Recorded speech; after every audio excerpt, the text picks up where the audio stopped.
Goeiedag, welcome. My name is Amarinske and today I will be doing a book haul for you.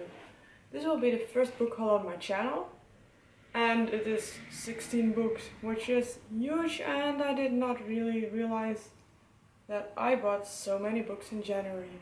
Since it has so many books in it, I'll just start right now and we'll start with my German books. First up is this audiobook. This is the final part in a trilogy, and these books of him as well.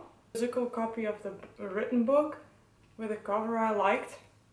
So otherwise the covers wouldn't match and I don't like it. It's Die Sturmkönige Blutsand by Kai Meier, a German writer of whom I really like the writing style of his books, and I'm currently reading the first part in this trilogy. But I already knew beforehand that I really liked his writing style, so I just bought. Now we go on with The Valken van Arun, a book I also showed in the favorite covers on my shelf video.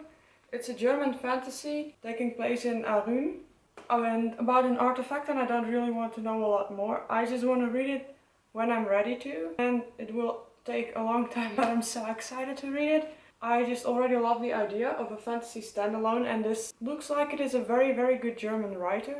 And then my final German book is Die Seidene Welt, also by Kai Meier, just like the audiobook in the beginning. I fell in love with it. All the books in this trilogy, because this is also a fantasy trilogy taking place in a magical library. And like I said, it takes place in a magical library with the main character Furia living there. She's looking for a family book and she found it. But then her brother gets kidnapped and it seems like they have to give up the library. I had just 3 German books, but now I will go on with my Dutch books. I have 5 Dutch books, of which most of them I have already read. First one is Het Stenen Bruidsbed by Harry Mulisch.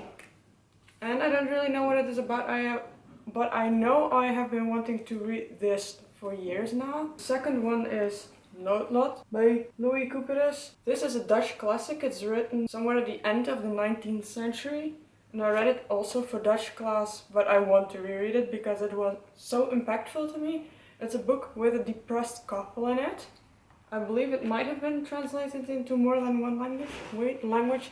I'm not sure. Next, it's Xabla by Multatuli. Apparently this one has pictures that I saw on BookTube and someone was heavily criticized. And when I see that happening, I cannot help but wanting to read the book myself. It's quite cheap, not the Oogwenk by Ted Dekker. If someone feels very strongly about the book, I'm just very curious what those people feel very strong about, especially if it is negative. The final Dutch book I bought out of nostalgia. It's actually a translated work. Final book in the Dolphin Diary series. Now I have finally finished this series. Started it over 10 years ago. And it was one of my favorite series back then because it's about dolphins and I love dolphins. This was my last Dutch book. I'm now going on to my English. First of which I will show you is A Monster Calls by Patrick Ness. I really got excited to read because a lot of people say it made them cry and it was so sad and that kind of stuff, but when I read it, I did not really feel it until the end. Of course, this is a book that displays the stages of grief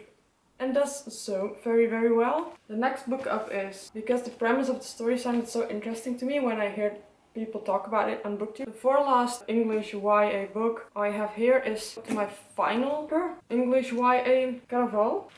I heard so many things about this, but since this is the last one I bought in the YA category, I will now go on to the rest of my English books, which contain poetry, literary fiction and fantasy. The first one is by Gregory Maguire, a tooth fairy retelling and a very dark one.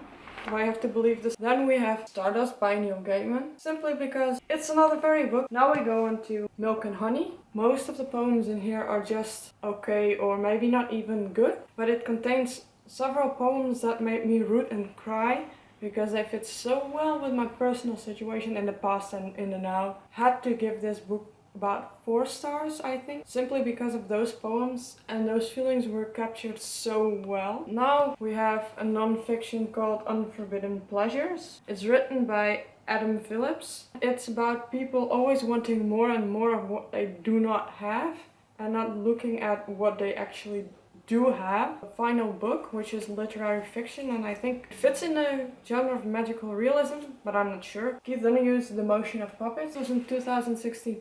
I really like the way he writes, and the first book I read of Keith Donahue was translated version from English to Dutch of The Stolen Child, which is in Dutch called Het Wisselkind. And I read it when I was so young and I already so much loved.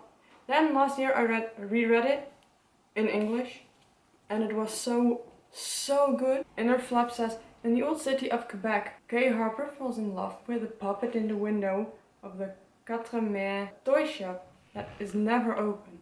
She is spending her summer working as an acrobat with a cirque of the pioneering photographer Edouard Moubridge, or however you pronounce that name, because that's impossible with that spelling. Late one night, the lights of the toy shop are on and the door is open. She takes shelter inside. The next morning, Theo wakes up to discover his wife is missing, and frantic at her disappearance, he obsessively searches the streets of the old city. Meanwhile, Kai has been transformed into a puppet and is now a prisoner of the back room of the Quatre Mers, trapped with an odd assemblage of puppets from all over the world who can only come alive between the hours of midnight and dawn. Only way she can return to the human world is if Theo can find her and recognize her in her new form. So begins a dual odyssey of a husband determined to find his wife and of a woman trapped in a magical world where her life is not her own. So I found this plot point to be very intriguing and I'm so curious to read this. This was it for now. Thank you for watching and tot de keer!